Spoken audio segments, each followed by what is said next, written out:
গ্যাসটা জ্বালিয়ে নিচ্ছি। এখানে আমি দুটো ডিম নিয়েছি, এর মধ্যে সামান্য লবণ দিয়ে ফাটিয়ে নেব। ডিমটাকে ভালো করে ফেটিয়ে নিচ্ছি।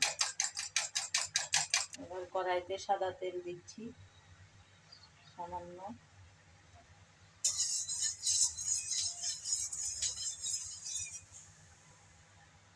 তেলটা গরম হয়েছে, এবার ডিম দুটো ঢেলে দিচ্ছি।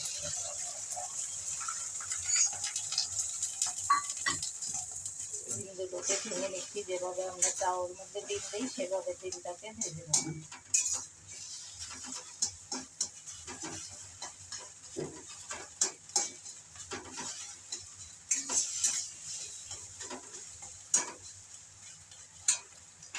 ডিমটা ভাজা হয়ে গেছে, এবার আমি ডিমটা ফুটে নিচ্ছি।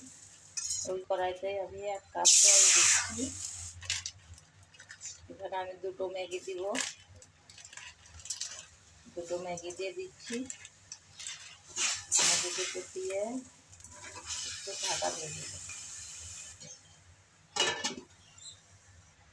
এবারে ঢাকাটা তুলে দেখে নিচ্ছি কিছু সিদ্ধ হলো।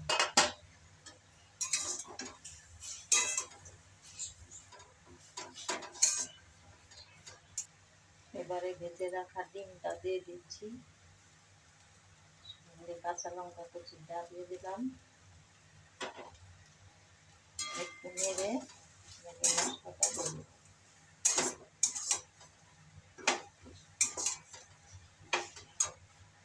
এবারে ম্যাগি মশলাটা দিয়ে দিলাম।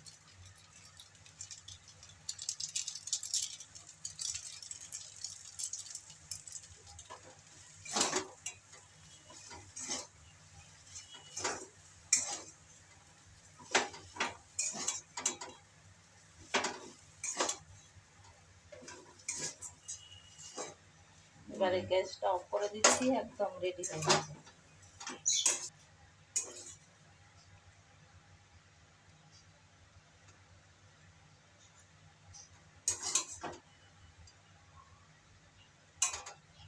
ডিমের সুস্বাদু ম্যাগি।